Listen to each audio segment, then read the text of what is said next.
Hello students, welcome to my next class. ఈ వీడియోలో మన టాపిక్ వచ్చేసి classification of road patterns and highway alignment. బేసిక్గా రోడ్ ప్యాటర్న్స్ అనేవి 6 రకాలుగా క్లాసిఫై అయి ఉంటుంది.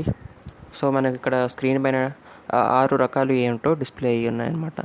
So first of all, rectangular or block pattern, radial or star and block pattern, radial or star and circular pattern, radial or star and grid pattern, hexagonal pattern, minimum travel pattern. So one by one ఒకదాని తర్వాత ఒకటి డీటెయిల్గా discuss చేసుకుందాం. So first rectangular pattern, దీన్నే మనము black pattern అని చెప్పేసి కూడా పిలుస్తాము. సో ఈ ప్యాటర్న్లో మనం చూసుకున్నట్టయితే పూర్తి ఏరియా అనేది నెంబర్ ఆఫ్ రెక్టాంగులర్ బ్లాక్స్లో డివైడ్ అయి ఉంటాయి అన్నమాట. ఓకేనా.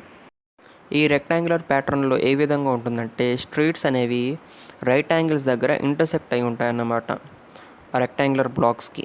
ఓకేనా. సో మెయిన్ రోడ్ అనేది సెంటర్ ఆఫ్ ఏరియా గుండా పాస్ అవుతూ ఉంటుంది అండ్ ఆ మెయిన్ రోడ్స్కి సఫిషియంట్ విడ్త్ అనేది అంటే వెడల్పు అనేది ఉండాలి.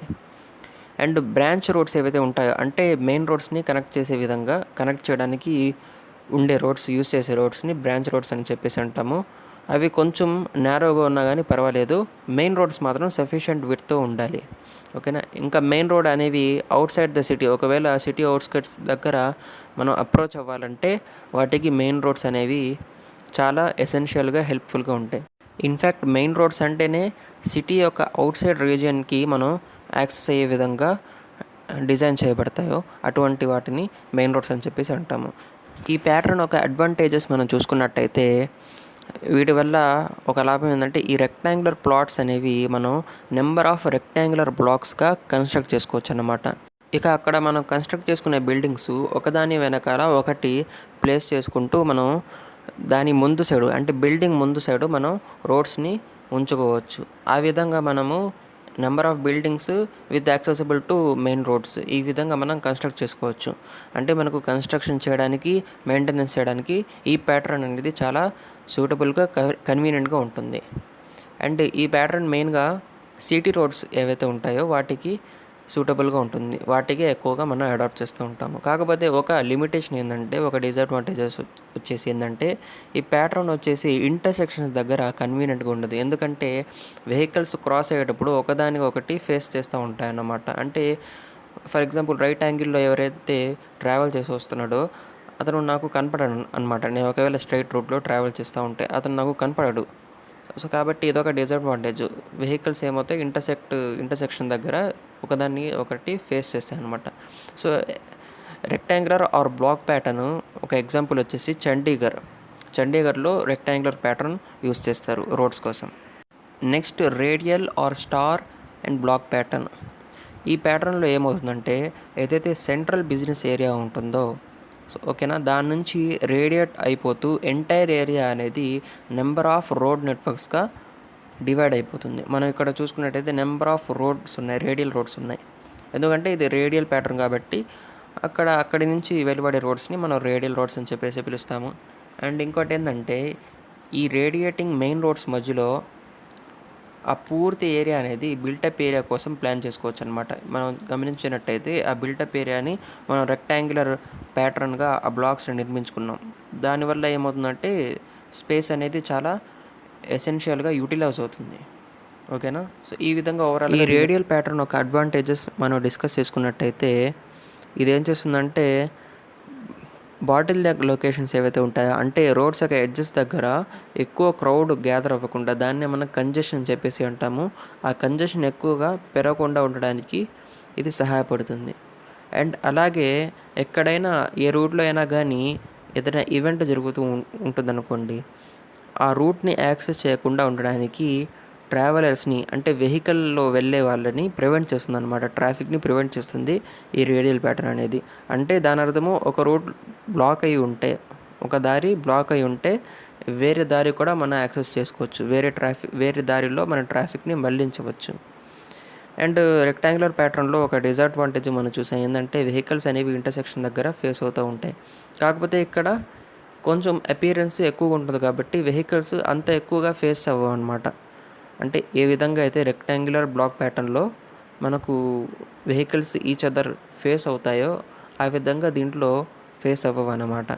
అండ్ దీని లిమిటేషన్స్ దగ్గరికి వస్తే హెజార్డియస్ లొకేషన్స్ దగ్గర సరిపడా ప్రొటెక్షన్ ఉండదన్నమాట. అంటే ఏవైతే వెహికల్స్ ఆపోజిట్ డైరెక్షన్ నుంచి ట్రావెల్ అవుతూ ఉంటాయో, మన వైపు వస్తూ ఉంటాయో మన సైడు, సో వాటి నుంచి సేఫ్టీ అపారటెన్సెస్ అనేవి తక్కువగా ఇవ్వడం జరిగింది. Next pattern radial or star and circular pattern. ఓకేనా, ఈ సిస్టమ్ మనం గమనించినట్టయితే మెయిన్ సెంట్రల్ బిజినెస్ ఏరియా నుంచి మెయిన్ రేడియల్ రోడ్స్ అనేవి ఉంటాయి. అంటే రేడియేట్ అయిపోయి నెంబర్ ఆఫ్ స్ట్రైట్ లైన్స్ అనేవి డివైడ్ అయిపోయి ఉన్నాయి చూడండి, అవి మెయిన్ రోడ్స్ అనమాట, మెయిన్ రేడియల్ రోడ్స్. ఓకేనా, అండ్ కాన్సెంట్రిక్ సర్కిల్స్ ఉన్నాయి చూడండి, అవి కూడా రోడ్సే. ఓకేనా, వాటిని రింగ్ రోడ్స్ అంటారు, లేకపోతే కాన్సెంట్రిక్ రోడ్స్ అయినా మనం అనొచ్చు అన్నమాట. ఓకే, ఈ ప్యాటర్న్లో ఈ సిస్టంలో ఎలా ఉంటుందంటే ఏదైతే ఖాళీ ఏరియా దాన్నే మనం బిల్టప్ ఏరియా అని చెప్పేసి అంటాము. ఇందాక మనం ప్రీవియస్ ఫిగర్లో కూడా చూసుకున్నాము. ఆ బిల్టప్ ఏరియాలో ఇందాక రెక్టాంగులర్ బ్లాక్స్ మనం ఒకదాని తర్వాత ఒకటి కన్స్ట్రక్ట్ చేస్తాం అన్నమాట, అంటే ఒకే లైన్లో. కాకపోతే దీంట్లో కర్వ్డ్ బ్లాక్ సిస్టమ్ ఉంటుంది అన్నమాట.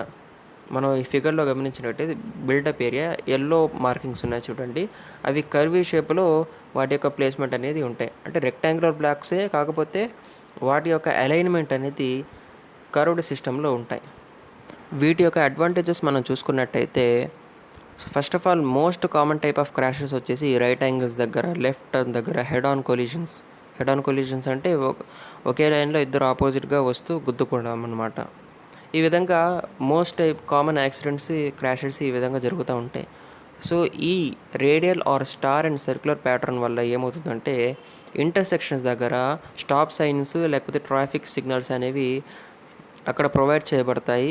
అండ్ వెహికల్స్ అనేవి క్రాష్ అవ్వకుండా సేమ్ డైరెక్షన్లో ట్రావెల్ చేయడానికి వాటికి యాక్సెస్ అనేది ఇవ్వడం జరుగుతుంది. సో ఈ సర్క్యులర్ ప్యాటర్న్స్ ఏవైతే ఉంటాయో in addition to main radial roads, ఇవేం చేస్తాయి, సీరియస్ క్రాషెస్ని తగ్గిస్తాయి అన్నమాట. Potentially they eliminate them. ఓకేనా, సో ఈ సర్క్యులర్ ప్యాటర్న్స్ అనేవి మనం ట్రాఫిక్ సిగ్నల్స్ దగ్గర ఇన్స్టాల్ చేసినట్టయితే మనకు రేర్ ఎండ్ క్రాషెస్, అంటే వెహికల్ వెనకాల సైడ్, అంటే ఒక వెహికల్ మూవ్ అవుతుంది, వెనక నుంచి ఒక వెహికల్ గుద్దేయడం అనమాట, అలాంటివి జరగకుండా నివారించబడుతుంది. నెక్స్ట్ అలాగే ఏమవుతుందంటే ఇంకా గ్రీన్ సిగ్నల్స్ ఉంటే డ్రైవర్కి ప్రొసీడ్ అవ్వడానికి, అండ్ రెడ్ సిగ్నల్ ఉంటే డ్రైవర్కి ఆపడానికి ఒక సంకేతం అన్నమాట. అండ్ ఇక్కడ కర్వీ సర్కిల్స్ ఉంటాయి కాబట్టి, అంటే రూట్ కర్వీగా ఉంటుంది కాబట్టి ఇంటర్సెక్షన్స్ దగ్గర ట్రాఫిక్ ఫ్లో ఒక ఎఫిషియన్సీ అనేది మెయింటైన్ అవ్వడం జరుగుతుంది. And also vehicle emission and fuel consumption కూడా మనకు చాలా ఇక్కడ జరుగుతుందన్నమాట. సో స్క్రీన్ పైన మనకు ఒక పిక్చర్ డిస్ప్లే అయ్యింది. ఈ విధంగా left and right turns straight ahead access చేయడం ఏ విధంగా ఉంటుంది అని చెప్పేసి మనకు క్లియర్గా దీని నుంచి మనం అబ్జర్వ్ చేయొచ్చు అనమాట. అంటే ఇవి సర్క్యులర్ ప్యాటర్న్స్ ఇంటర్సెక్షన్స్ దగ్గర ఈ విధంగా మనము ట్రాఫిక్ ఫ్లోని మెయింటైన్ చేస్తూ కూడా వాటి యొక్క ఎఫిషియన్సీ మెయింటైన్ చేయొచ్చు. అండ్ అదేవిధంగా జామ్ అవ్వకుండా మనం ప్రివెంట్ కూడా చేయొచ్చు. అండ్ ఫ్యూయల్ కన్జంప్షన్ కూడా దీంతో ఇటువంటి సర్క్యులర్ ప్యాటర్న్స్ చాలా ఎక్కువ జరుగుతుంది. నెక్స్ట్ మనకు స్క్రీన్ పైన ఇంకో పిక్చర్ డిస్ప్లే అయ్యింది. ఇది యాష్వెల్ నార్త్ కాలిఫోర్నియాలో ఒక దృశ్యం అన్నమాట. ఇంతకుముందు ఆ రోడ్ ఈ విధంగా స్ట్రైట్గా ఉంటే దాని తర్వాత దాన్ని సర్క్యులర్ ప్యాటర్న్లో కన్వర్ట్ చేసి ఇంటర్సెక్షన్స్ దగ్గర ట్రాఫిక్ సిగ్నల్స్ని ప్రొవైడ్ చేశారు. ఇప్పుడు అక్కడ రూట్ యాక్సెసింగ్ అనేది చాలా ఈజీగా ఉంటుంది అన్నమాట. ఈ విధంగా దాంట్లో మార్పు రావడం జరిగింది ఆ రోడ్లో. ఇక వీటి యొక్క లిమిటేషన్స్ విషయానికి వస్తే ఫస్ట్ ఆఫ్ ఆల్ ఆ రోడ్స్ యొక్క సెంటర్ లైనింగ్ ఏదైతే ఉంటుందో, అంటే స్ట్రైట్ రోడ్స్ యొక్క సెంటర్ లైనింగ్ అనేది సర్క్యులర్ ప్యాటర్న్ యొక్క అలైన్మెంట్కి ప్రాపర్గా ఉండాలన్నమాట. ఓకేనా, అంటే వాటిని సెంట్రల్ ఐలాండ్స్ అని చెప్పేసి అంటారు. మొత్తం ఆ సర్క్యులర్ ప్యాటర్న్లో సెంట్రల్ ఐలాండ్స్ ఉంటాయన్నమాట. ఒకవేళ సెంట్రల్ లైన్ ఆఫ్ రోడ్స్ అనేవి ఆ యొక్క సెంటర్ ఆఫ్ ద సర్కిల్ గుండా మీట్ అవ్వట్లేదంటే వేరే రూట్స్లో మళ్ళీ తేడా వచ్చేస్తుంది. సో కాబట్టి ఇది ఇక్కడ మనం కేర్ఫుల్గా ఇచ్చుకోవాలి సెంట్రల్ లైన్స్ అలైన్ చేసేటప్పుడు. అండ్ అలాగే అప్రోచ్ రోడ్స్ దగ్గర మనం సరిపడా డిస్టెన్స్తో కర్వ్స్ అనేవి ఇవ్వాలన్నమాట. లేకపోతే ఇది కూడా రెక్టాంగులర్ ప్యాటర్న్ లాగే ప్రాబ్లమ్ని అరేజ్ చేస్తుందన్నమాట. సో అందుకని సరిపడా కర్వ్స్ కూడా ఇవ్వాల్సి వస్తుంది. అండ్ అలాగే దాని ద్వారా వెహికల్స్ ఎవరైతే అక్కడ అప్రోచ్ రెడ్యూస్ చేయాల్సి వస్తుంది, సమీపిస్తున్నారో వాళ్ళు ఆటోమేటిక్గా వాళ్ళ యొక్క వెహికల్ స్పీడ్స్ని తగ్గిస్తారన్నమాట. ఓకే, నెక్స్ట్ వచ్చేసి ఐలాండ్స్ ఏవైతే రూట్స్ని స్ప్లిట్ చేస్తాయో వాటిని స్ప్లిటర్ ఐలాండ్స్ అని చెప్పేసి కూడా అంటారు. అంటే మధ్యలో ఉండే సర్కిల్స్ ఇంకేం లేదు. సో అక్కడ ఏ విధంగా ఉంటారంటే ఎవరైతే పెడెస్ట్రియన్స్ ఉంటారో వాళ్ళకి రెఫ్యూజ్ తీసుకునే విధంగా అది డిజైన్ చేయాలన్నమాట. సో అది కూడా ఒక టాస్క్గా ఉంటుంది. అండ్ అలాగే ఈ సర్క్యులర్ ఇంటర్సెక్షన్స్ అండ్ ఈ ప్యాటర్న్స్ అనేవి కొంచెం కాంప్లికేటెడ్గా ఉంటాయి కాబట్టి కొత్త వాళ్ళకి కొంచెం కన్ఫ్యూజన్గా ఉంటుంది.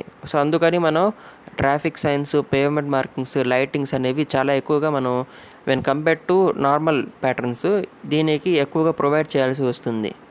అప్పటికి కూడా ఎవరికైతే విజన్, హియరింగ్ ప్రాబ్లం ఉంటుందో వాళ్ళు ఎఫెక్ట్ చాలామంది అయ్యే వాళ్ళే. సో ఇక్కడ మనకు ఇదొక డిసడ్వాంటేజ్ కనిపిస్తుంది. ఈ కన్ఫ్యూజన్ వల్ల చాలామంది ఏంటంటే క్రాషెస్, యాక్సిడెంట్స్లో గురి అవుతూ ఉంటారన్నమాట. ఇంటర్సెక్షన్స్ దగ్గర చాలా ఛాలెంజింగ్గా ఉంటుంది. ఎవరైతే వయసులో పెద్దవాళ్ళు ఉంటారో వాళ్ళు కొంచెం కేర్ఫుల్గా ఉండాల్సి వస్తుంది ఇక్కడ. Next pattern radial or star and grid pattern. So మనము యాజ్ ఇట్ ఈజ్ ప్రీవియస్లో సర్క్యులర్ ప్యాటర్న్ లాగానే ఒక సెంట్రల్ బిజినెస్ ఏరియా నుంచి నెంబర్ ఆఫ్ రేడియల్ లైన్స్ అనేవి జనరేట్ అవుతాయి. సో అవే రేడియల్ రోడ్స్. కాకపోతే దాంట్లో కాన్సెంట్రిక్ సర్కిల్స్ వచ్చినట్టు దీంట్లో కాన్సెంట్రిక్ సర్కిల్స్ రావు, దీంట్లో గ్రిడ్ లైన్స్ వస్తాయి. సో వాటిని గ్రిడ్ రోడ్స్ అని చెప్పేసి అంటాము. సో వీటి వల్ల ఏమవుతుందంటే 3-వే ఇంటర్సెక్షన్స్ అనేవి ఫామ్ అవుతాయి అన్నమాట. సో ఎప్పుడైతే 3-వే ఇంటర్సెక్షన్స్ ఫామ్ అవుతాయో ట్రాఫిక్ని హై ప్రపోర్షన్లో ఉన్నా కానీ సేఫ్గా ఉంచుతుందన్నమాట. నెక్స్ట్ ఇంకోటి వచ్చేసి ట్రాఫిక్ ఫ్లో బోత్ డైరెక్షన్స్లో మెయింటైన్ అవుతుంది. ఇంకా అలాగే ల్యాండ్ యూజ్ ఎఫిషియన్సీ. ఓకేనా, అంటే ఏదైతే రీజన్ ఆక్యుపై ఉంటుందో ట్రాఫిక్ కోసము అది తక్కువ స్పేస్లోనే ఎక్కువ ట్రాఫిక్ అక్కడ ఫ్లో అయ్యేటట్టు మనకు ఉపయోగపడుతుంది. అండ్ దాన్నే మనం యూనిట్ డెన్సిటీ అని కూడా చెప్పొచ్చు. So density of traffic flow అనేది ఎక్కువ ఉంటుంది. అట్ ద సేమ్ టైము ట్రాఫిక్ని సేఫ్గా ఉంచడంలో కూడా ఈ ప్యాటర్న్స్ అనేవి మనకు ఉపయోగపడతాయి.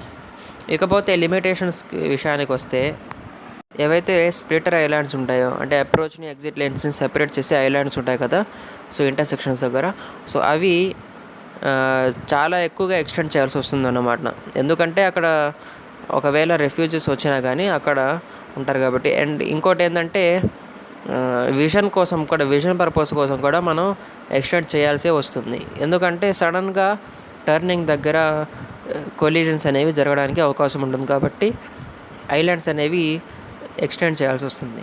నెక్స్ట్ ఇంకోటి వచ్చేసి when compare to other patterns దీనికి traffic signs, pavement markings, lighting అనేవి చాలా ఎక్కువగా ఇవ్వాల్సి వస్తుంది. అండ్ డ్రైవర్స్కి మాటికంటే అవేర్నెస్ ఇవ్వాల్సి వస్తుంది, మీరు మీ ట్రావెల్ స్పీడ్ని రెడ్యూస్ చేయండి అని చెప్పేసి.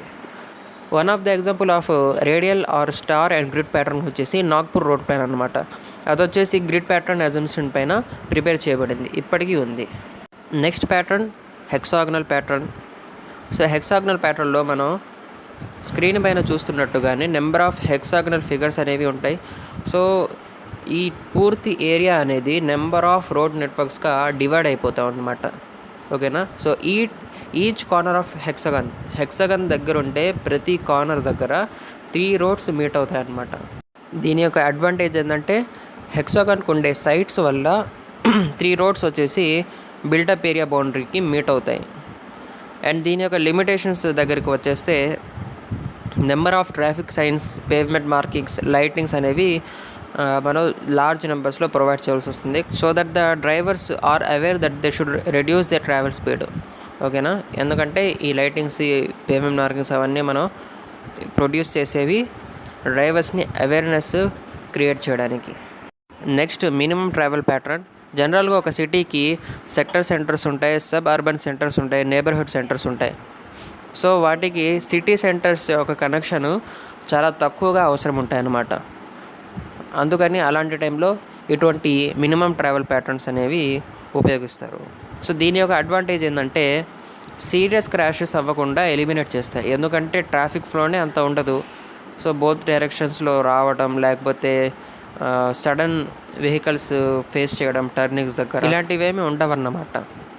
ఓకే, ఇంకా లిమిటేషన్స్కి వచ్చేస్తే ఇది కూడా కొంచెం కాంప్లికేటెడ్ రూట్ కాబట్టి traffic signs, pavement markings, lighting obviously ఎక్కువగా ఇవ్వాల్సి వస్తుంది. So that the drivers are aware that they should reduce the travel speed.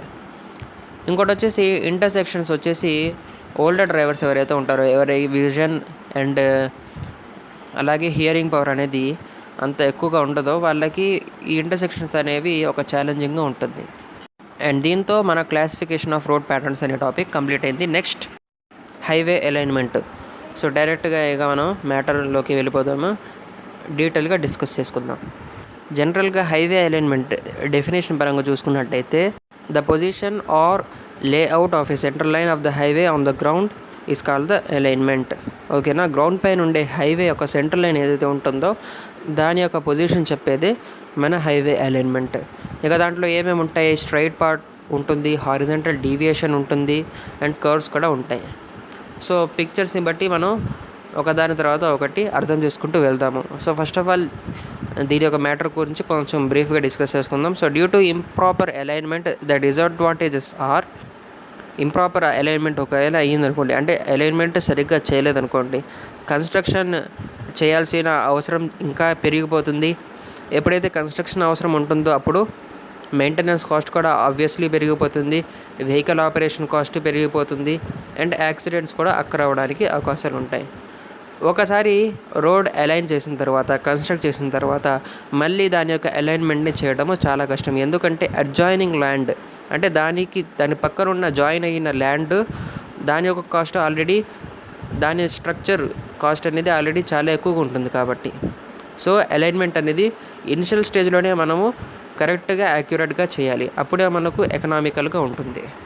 Screen పైన ఒక పిక్చర్ డిస్ప్లే అయింది. ఇది స్ట్రైట్ పాత్కు సంబంధించిన హైవేలో ఉండే హైవే అలైన్మెంట్ అన్నమాట.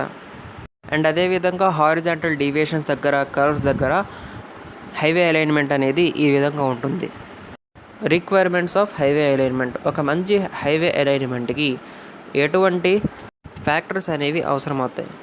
First of all short, second easy, third safe, fourth economical. ఈ 4 పాయింట్స్ గుర్తుంచుకోండి. షార్ట్ అంటే ఏ పరంగా short, desirable to have a short alignment between 2 terminal stations అనమాట. అంటే ఏవైనా 2 టెర్మినల్ స్టేషన్స్ని మనం బెంచ్ మార్క్గా కన్సిడర్ చేసుకొని ఇక హైవే అలైన్మెంట్ ఇచ్చామనుకోండి, మనకు యాక్యురసీ అనేది స్టార్టింగ్లోనే మెయింటైన్ అవుతుంది అన్నమాట. ఎందుకంటే మన సర్వే యొక్క బేసిక్ ప్రిన్సిపల్ ఏంది, work from whole to part. ఈ పరంగా మనం షార్ట్ డిస్టెన్సెస్కి చేసుకుంటూ వెళ్ళిపోతే ఆఫ్టర్ లాంగ్ డిస్టెన్సెస్ కూడా మనకు యాక్యురసీ అనేది మెయింటైన్ అవుతుంది. అండ్ అలాగే easy to construct and maintain the road with minimum problem, also easy for operation of vehicle. Highway alignment వల్ల ఏమవుతుంది, one class of vehicles one side travel చేస్తే other class of vehicles other side travel చేస్తాయి. ఈ విధంగా vehicle యొక్క operations అనేవి ఈజీగా carry on అవుతాయి. అండ్ ఆబ్వియస్లీ యాక్సిడెంట్స్ అనేవి చాలా దూరం వరకు ప్రివెంట్ అవుతాయి. అలాగే safe enough for construction and maintenance from the view point of stability of natural hill slope, embankment and cut slope, also safe for traffic operation. ఓకేనా, construction కోసము, maintenance కోసము సేఫ్గా ఉండాలి. Stability point of natural hill slope ఏదైతే ఉంటుందో అక్కడి నుంచి మనకి ఏంటంటే సేఫ్గా విజిబుల్గా ఉండాలి. అండ్ ఎంబాంక్మెంట్స్ నుంచి కూడా, ఎంబాంక్మెంట్స్ అంటే తెలుసు కదా, గట్టు అంటే రివర్ నుంచి ఫ్లడ్స్ ఏవైతే వస్తాయో వాటిని నివారించడానికి ఎంబాంక్మెంట్స్ అనేవి కన్స్ట్రక్ట్ చేస్తారనమాట. సో ఈ విధంగా ట్రాఫిక్ ఆపరేషన్కి ఇవి హెల్ప్ అవుతాయి. అండ్ ఎకనామికల్ అంటే initial cost, maintenance cost, vehicle operation cost ఇవన్నీ మినిమంగా ఉండాలి. Next factors controlling alignment. ఈ అలైన్మెంట్ని కంట్రోల్ చేసే విధంగా చాలా ఫ్యాక్టర్స్ ఉంటాయి. సో 1 by 1 అన్నిటి గురించి తెలుసుకుందాం. అందులో first obligatory points, traffic, geometric design, economics, other considerations and additional care in hill roads అనమాట. అంటే హిల్కి సంబంధించిన స్టెబిలిటీ, హిల్కి సంబంధించిన డ్రైనేజ్ అండ్ హిల్కి సంబంధించిన geometric standards of hill roads, resisting length of hill. Obligatory points. Obligatory అంటే ఏంది, ఖచ్చితంగా పాస్ అవ్వాల్సిన points అన్నమాట. సో మనం చూసుకున్నట్టయితే obligatory points through which alignment is to pass. మన హైవే అలైన్మెంట్ అనేది దాని గుండా పాస్ అయ్యే విధంగా ఉండాలి. Example bridge site, intermediate towns. Intermediate అంటే మనం ఎక్కడి నుంచి ట్రావెల్ చేస్తున్నామో మధ్యలో ఉండే టౌన్స్ అన్నమాట. మౌంటైన్స్ పాస్, వీటన్నిటి గుండా ఏంది హైవే అలైన్మెంట్ అనేది ఉండాలి. అండ్ వేటి గుండా హైవే అలైన్మెంట్ అనేది ఉండకూడదంటే రిలీజియస్ ప్లేసెస్, కాస్ట్లీ స్ట్రక్చర్స్, పెద్ద స్ట్రక్చర్స్ కాస్ట్లీగా ఏవైతే ఉంటాయో అన్సూటబుల్ ల్యాండ్స్, అక్కడ లెవెల్ సర్ఫేసే అన్ఈవెన్గా ఉంటుంది, చెక్స్ అండ్ బన్స్ అనేవి ఎక్కువగా ఉంటాయి. అక్కడ ఆబ్వియస్లీ హైవే అలైన్మెంట్ అనేది పాస్ అవ్వకూడదు. అండ్ ఒకవేళ వెళ్ళినా కానీ అది waste of time and waste of money. ఎందుకంటే అక్కడ మనకి యాక్యురసీ అనేది రాదు, చేసిన వర్క్ ప్రాపర్గా అవ్వదు. Next traffic. సో ట్రాఫిక్లో ఏంది, origin and destination survey should be carried out in the area and the desired lines be drawn showing the trend of traffic flow. Okay, so origin అంటే initial point, destination అంటే final point. So మేజర్గా ఆ points అనేవి మన హైవేలో ఏవి అని చెప్పేసి సర్వే ప్లాట్ చేసిన తర్వాత మనం కనుక్కున్న తర్వాత అక్కడ డిజైర్ లైన్స్ అనేవి డ్రా చేయాలన్నమాట. దాన్ని బట్టి ఆ ట్రాఫిక్ ఫ్లో యొక్క ట్రెండ్ అనేది మనకు మేజర్గా కనిపిస్తూ ఉంటుంది. సో దట్ ఇప్పుడు మేజర్ సిటీస్కి వెళ్ళాల్సిన వాళ్ళు ఎవరైనా ఉన్నారనుకోండి, వాళ్ళు ఆబ్వియస్లీ ఆ ట్రెండ్ని ఫాలో అవుతూ సో మేజర్గా ట్రాఫిక్ ఫ్లో ఎక్కడుందో దాన్ని బట్టి గమనిస్తూ వాళ్ళు వాళ్ళ డెస్టినేషన్కి రీచ్ అయిపోవచ్చు. And second point, new road to be aligned should keep in view the desired lines, traffic flow patterns and future trends. ఎప్పుడైతే కొత్త రోడ్కి హైవే అలైన్మెంట్ మనం ప్రొవైడ్ చేస్తున్నామో అప్పుడు ఈ డిజైర్డ్ లైన్స్ అనేవి కూడా మనం ప్రొవైడ్ చేయాల్సి వస్తుంది. And in addition to that traffic flow patterns కూడా ఇవ్వాల్సి వస్తుంది. నెక్స్ట్ జామెట్రిక్ డిజైన్ అంటే బేసిక్గా కర్వ్స్, సర్ఫేసెస్ మన హైవేలో ఉంటాయి కదా, సో వాటిని ఒక కన్స్ట్రక్షన్, వాటి యొక్క డిజైన్ బట్టి డీల్ చేస్తూ స్టడీ చేయడమే జామెట్రిక్ డిజైన్ అన్నమాట. So generally design factors such as gradient, radius of curve. Gradient అంటే స్లోప్ అనమాట. రేడియస్ ఆఫ్ కర్వ్స్, ఏవైతే కర్వ్స్ టర్నింగ్ కోసం ఉంటాయో వాటి యొక్క రేడియస్ అనమాట. అంటే ఓవరాల్గా అది సర్కిల్గా ఫామ్ చేసింది అనుకోండి, half of that diameter is equal to radius. And also side distance అంటే ఒక వెహికల్ ట్రావెల్ చేస్తూ ఉన్నాడు అనుకోండి, వెహికల్ పైన అతను ఎంతైతే మ్యాక్సిమంగా చూడగలడో అతని ముందున్న ఆబ్జెక్ట్ని, సో అది సైడ్ డిస్టెన్స్ అన్నమాట. దాని తర్వాత హొరైజాన్ అయిపోతుంది, అంటే అతను చూడలేడనమాట, అతని విజన్ అనేది అంత దూరము పోలేదు. So okay, gradient should be flat and less than the ruling gradient or design gradient. ఈ గ్రేడియంట్ అనేది ఏ విధంగా ఉండాలి, స్లోప్ అంత ఎక్కువగా ఉండకూడదు, రూలింగ్ గ్రేడియంట్ కంటే తక్కువగా ఉండాలి. ఓకేనా. రూలింగ్ గ్రేడియంట్ అంటే స్టీపెస్ట్ గ్రేడియంట్ అన్నమాట. స్టీపెస్ట్ గ్రేడియంట్ అంటే ఒక లోకోమోటివ్ ఏదైనా ఆబ్జెక్ట్ని పుల్ చేస్తూ ఉందనుకోండి తన సైడ్ని, సో ఎంతైతే మ్యాక్సిమం పాయింట్ దగ్గర పుల్ చేయగలదు అంతకు మించి అది పుల్ చేయలేదు, సో అటువంటి గ్రేడియంట్ని రూలింగ్ గ్రేడియంట్ అని చెప్పేసి అంటారు, లేకపోతే డిజైన్ గ్రేడియంట్ అని చెప్పేసి అంటారు. సో ఆ గ్రేడియంట్ అనేది ఫ్లాట్గా ఉండాలి. Avoid sudden changes in side distance, especially near crossings. ఎక్కడైతే నియర్ క్రాసింగ్స్ ఉంటాయో అక్కడ సైడ్ డిస్టెన్స్లో చేంజెస్ రావడం మనం అవాయిడ్ చేయాలన్నమాట. వీటి వల్ల ఎందుకంటే యాక్సిడెంట్స్ అవ్వడానికి ఛాన్సెస్ ఉంటాయి కాబట్టి. Avoid sharp horizontal curves. So ఎక్కడైతే హారిజాంటల్ కర్వ్స్ షార్ప్గా ఉంటాయో అక్కడ మ్యాక్సిమం మన స్పీడ్లో వెళ్తూ ఉంటాం కాబట్టి అవాయిడ్ చేయాలి వాటిని మ్యాక్సిమం. లేకపోతే ఒకవేళ వెళ్ళినా కానీ స్పీడ్ అనేది స్లోగా మెయింటైన్ చేస్తూ వెళ్ళాలి. Avoid road intersections near bend. ఎక్కడైతే రోడ్ ఇంటర్సెక్షన్స్ ఉంటాయో వాటిని కూడా అవాయిడ్ చేయాలి ఈ హైవే అలైన్మెంట్. ఓకే, నెక్స్ట్ వచ్చేసి economy. Alignment finalized based on total cost including initial cost, maintenance cost and vehicle operation cost. ఓకేనా. వీటిని బట్టే అలైన్మెంట్ అనేది ఫైనలైజ్ చేస్తాం అనమాట. అదర్ కన్సిడరేషన్స్ వచ్చేసి డ్రైనేజ్ కన్సిడరేషను. ఓకేనా. ప్రాపర్ డ్రైనేజ్ లేకపోయింది అనుకోండి, వాటర్ అనేది రెయిన్ వాటర్ అక్యూములేట్ అయిపోతుంది.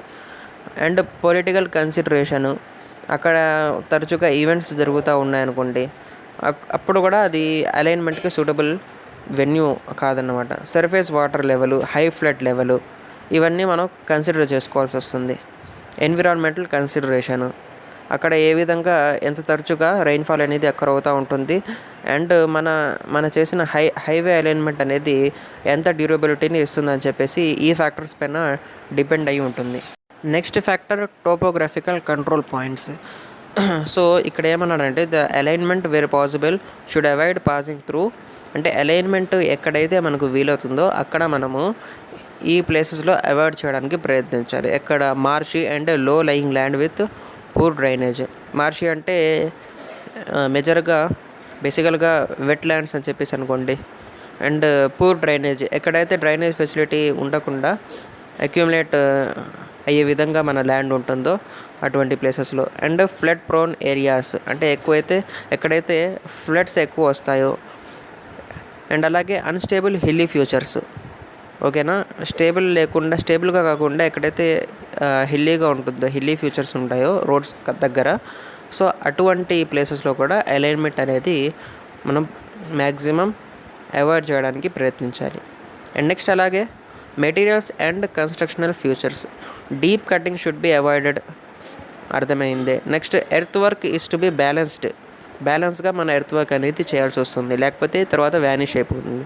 Quantities for filling and excavation, so quantities అనేవి కూడా మనం ఎస్టిమేషన్ ప్రకారంగానే అనలైజ్ చేసుకొని దాన్ని బట్టే మనం ఫిల్లింగ్ అండ్ ఎక్స్కవేషన్ కూడా చేసుకోవాలి.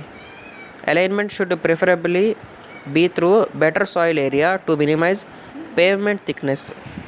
సో పేవ్మెంట్ అనేది మరీ థిక్గా అయిపోకుండా మన అలైన్మెంట్ అనేది బెటర్ సాయిల్ ఏరియా గుండానే ఇచ్చే విధంగా ఉండాలన్నమాట. Location may be near sources of embankment and pavement materials, so embankment దగ్గరైనా కావచ్చు, పేమెంట్ మెటీరియల్స్ దగ్గరైనా కావచ్చు, అలైన్మెంట్ని మనం ప్రొవైడ్ చేయవచ్చు. Next one, additional care in hill roads. అందులో మొదటిది stability. A common problem in hill roads is land sliding, ఓకేనా. So land sliding స్టీపినెస్ ద్వారా వస్తుందన్నమాట. ల్యాండ్ స్లైడింగ్ అప్పుడు ఏమవుతుంది, పెద్ద పెద్ద రాక్స్ ఏవైతే ఉంటాయో అవి స్లోప్ వల్ల కిందకి ఫాల్ అయిపోయి బ్రేక్ అయిపోతాయి అన్నమాట. Next cutting and filling of the earth to construct the roads on hilly sites. So hilly sites పైన రోడ్స్ కన్స్ట్రక్ట్ చేయడానికి మనం కట్టింగ్ కానీ ఫిల్లింగ్ కానీ చేసామనుకోండి, ఆల్రెడీ ఉన్న స్లోప్కి ఇంకా స్టీపినెస్ వచ్చేసింది. సో అంటే స్లోప్ అనేది ఇంకా పెరిగిపోతుంది, తద్వారా స్టెబిలిటీ అనేది ఓవరాల్గా ఎఫెక్ట్ అవుతుంది. Next drainage, avoid the cross drainage structures. అంటే ఏమేమి ఉన్నాయి, రివర్స్, న్యాచురల్ డ్రైన్స్, కెనాల్స్ ఏవైతే ఉంటాయో వాటిని అవాయిడ్ చేయాలి. So maximum number of cross drainage structures అనేవి మినిమంగా ఉండాలి మన హైవే అలైన్మెంట్ దగ్గర. And geometric standard of hilly road, gradient, curve, speed ఇవన్నీ కన్సిడర్ చేయాలి. Side distance, radius of curve, ఇవన్నీ వీటిని బట్టి మనం హైవే అలైన్మెంట్ అనేది ఇస్తూ పోతూ ఉండాలి. నెక్స్ట్ రెసిస్టింగ్ లెంగ్త్లో the total work to be done to move the loads along the route taking horizontal length. అంటే ఎంతైతే లోడ్స్ మూవ్ చేయడానికి మనం వర్క్ చేయాల్సి వస్తుందో ఆ వర్క్ కూడా మన అలైన్మెంట్ని కంట్రోల్ చేస్తుంది. And actual difference in level between two stations, ఏవైతే టూ స్టేషన్స్ ఉంటాయో అంటే 2 పాయింట్స్ ఏవైతే తీసుకున్నామో వాటి ఒక లెవెల్, అంటే ఒక పాయింట్ ఒక లెవెల్ చూపిస్తుంది, ఇంకో పాయింట్ ఇంకో లెవెల్ చూపిస్తుంది. దాని యొక్క డిఫరెన్స్ ఇప్పుడు చూసినట్టయితే ఆ యొక్క డిఫరెన్స్ కూడా మన హైవే అలైన్మెంట్ని కంట్రోల్ చేస్తుంది. అంటే దాన్ని బట్టి హైవే అలైన్మెంట్ ఏ విధంగా ఉండాలో మనం నిర్ధారించుకుంటాం అన్నమాట. And some of ineffective rise and fall in excess of floating gradient అనేది కూడా హైవే అలైన్మెంట్ని కంట్రోల్ చేసి ఉంటుంది. ఫ్లోటింగ్ గ్రేడియంట్ అంటే ఏం లేదు, బేసిక్గా ఇప్పుడు ఏదైనా వెహికల్ కాన్స్టెంట్గా మూవ్ అయ్యేది సడన్గా డౌన్ఫాల్ అయ్యి డిసెంట్ అయ్యింది అనుకోండి, సో అది ఒకవేళ సేమ్ స్పీడ్ ఏ స్పీడ్తో అయితే అది హారిజాంటల్ కర్వ్ పైన లేకపోతే హారిజాంటల్ రోడ్ పైన అది ట్రావెల్ అవుతుందో అదే స్పీడ్తో అది డిసెంట్ అయ్యిందో కిందకి, సో అటువంటి గ్రేడియంట్ని మనం ఫ్లోటింగ్ గ్రేడియంట్ అని చెప్పేసి అంటామన్నమాట. అది should kept as low as possible, ఎంత వీలైతే అంత తక్కువగా ఉంచడానికి ప్రయత్నించాలి. సో ఇది బేసిక్గా హైవే అలైన్మెంట్ అనే టాపిక్. మన వీడియో స్టార్టింగ్లో మనం చెప్పుకున్న టార్గెట్ దీంతో కంప్లీట్ అయిపోయింది.